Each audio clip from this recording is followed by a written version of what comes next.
As I said in my speech last week, Madam Deputy Speaker, I'm not a Muslim, and I reject any attempt to tell me I cannot say what I think about any religion. No ideas or beliefs should be above criticism or scrutiny. Mr. Speaker, there can only be one law in this country, and it's the law that applies to each of us and all of us. Hi guys, welcome to the Dixon's View, where we're in a season of love and celebration. So compliment of the season to every one of you out there. We really appreciate your love and support for our previous videos, and we want to urge you out there to continue subscribing to our videos as we continue to give you the best of our views on this channel. The video we'll be analyzing together today is about the ban on Sharia in the United Kingdom, as the lawmaker continue with the next phase of the reading of the bill at the Parliament. Let's watch this together. This bill also presents an opportunity for the government to support my amendment, New Clause 108, to protect freedom of expression. This is urgently needed because existing legislation has been manipulated to create a blasphemy law for the protection of Islam from criticism and protest.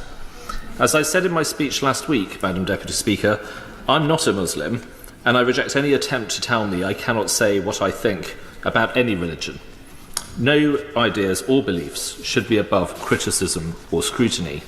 I thank the Honourable Gentleman for giving away. Can I ask him what he would like me to tell the family of Muhammad Salim, the 80-year-old grandfather who was stabbed simply for being a Muslim? That was obviously an appalling crime, and I remember it very well, but I don't think that has anything to do with what I'm saying right now in this debate. And look, in a free society, in a pluralistic society, we have to be free to criticise ideas. There are laws to protect people, but we cannot have laws that protect ideas from scrutiny or criticism. But Islamophobia, as I was saying, is a made-up and nonsensical concept that aligns protection of individuals from hatred with the protection of ideas and beliefs, and is therefore, in my view, completely unacceptable in principle. John Hayes. Mr. Speaker, the Leader of the House mentioned religious freedom, but that freedom mustn't be allowed to conceal the malevolence of Sharia courts, which are operating in places across our constituencies. Around 85, indeed, were described as the Western capital of Sharia law.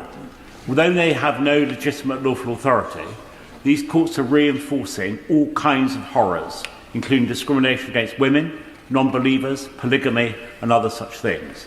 It's time there's a debate on this in the House, for we need to shine a light on this malevolence. Mr. Speaker, there can only be one law in this country, and it's the law that applies to each of us and all of us.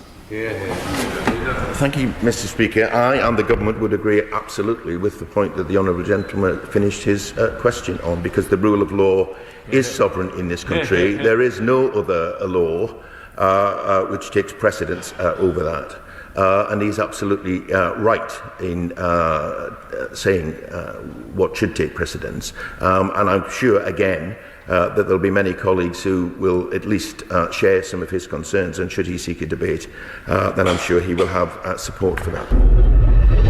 Does the new Secretary of State for Justice recognise Sharia law and Sharia courts in the United Kingdom? Yes or no?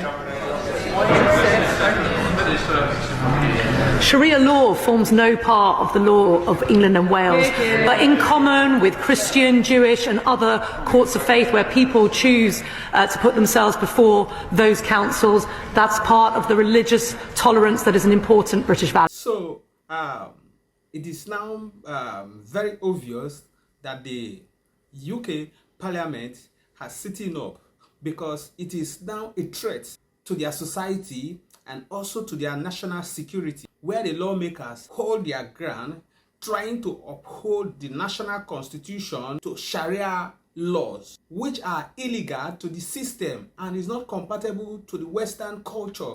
So if the people have come together at the parliamentary level to vote against Sharia law, is a total no for Sharia law in the United Kingdom. And the people of the United Kingdom must stand up against this and reject it in its entirety. Sharia for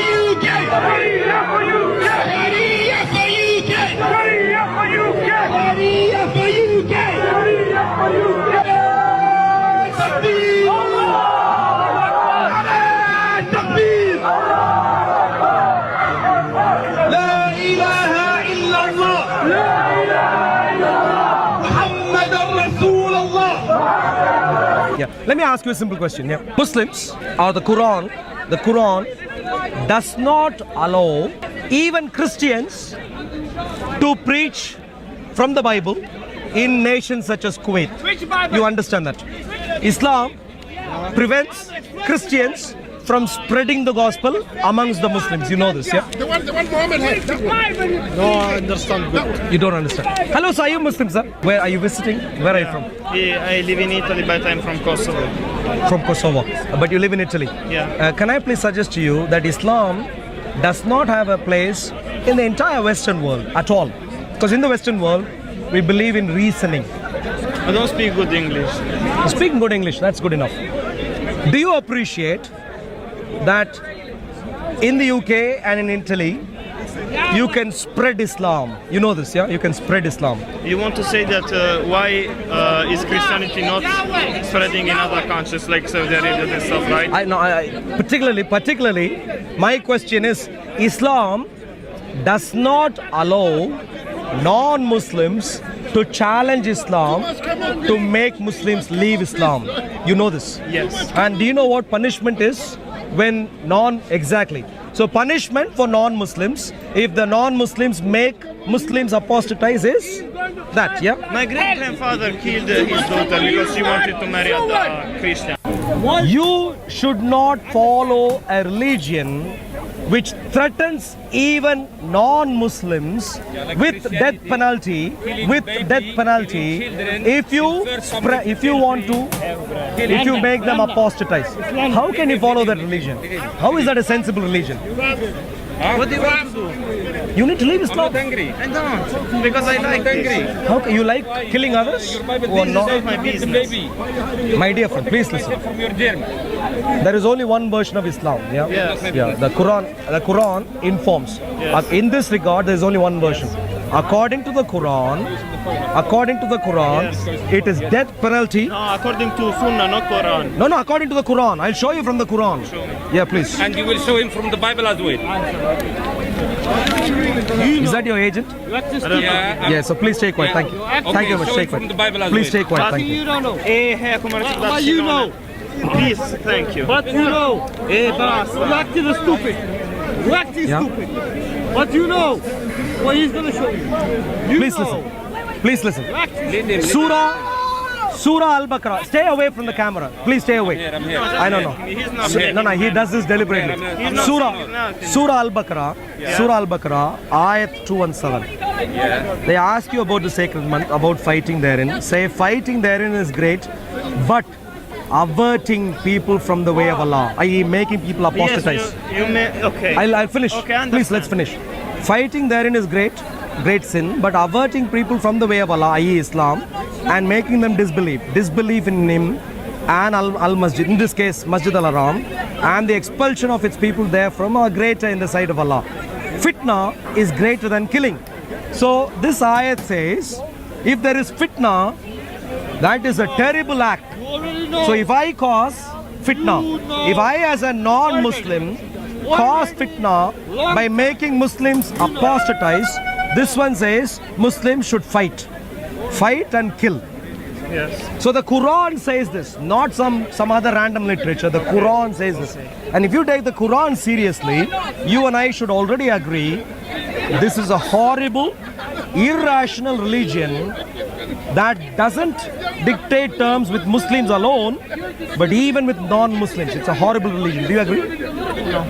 What do you mean no? Please explain this now. What don't you agree in this? You read it. Yeah. It's this. I can't say anything. So you're happy if I get a death penalty, you're happy. Because I'm a Christian and I'm making people leave Islam. I just don't care. You don't care if people... If my own father will leave Islam and he would... Can you imagine? Imagine how horrible that could be. Punished for that is not, I don't care. You don't care? Wallah, I don't care. This is horrible. You don't care? You don't care? Why is that bad? Oh, sorry, sir. If your father leaves Islam because of me, you don't care. I know, why is that there? I know, my dear friend. If your father leaves Islam because of me, you don't care. Okay. You don't care. No. But this fellow, some other Muslim fellow wants to kill me. Do you care about that? It's not my beer, I don't care. So if someone else wants to kill me, you don't care? I've seen people dying in front of my eyes. But please listen, this is the poignant question. If I make your father leave Islam, yes, and therefore some Muslim wants to kill me, yes, do you care about this or not? No. So we all can see the reaction and response of some of these guys, whom I will specifically refer to as extremists in Islam. And I want to believe that the UK Parliament, who are those elected to represent the citizens, are going to speak in one voice, in the voice of those they are representing, by making sure that their stand on the rejection of Islam is firm enough that it will be seen as a crime from henceforth, where extremism and religious violence will not be tolerated anymore, because their way of life, their religious practice and demand for Sharia law in the United Kingdom is totally, absolutely not compatible with the Western culture.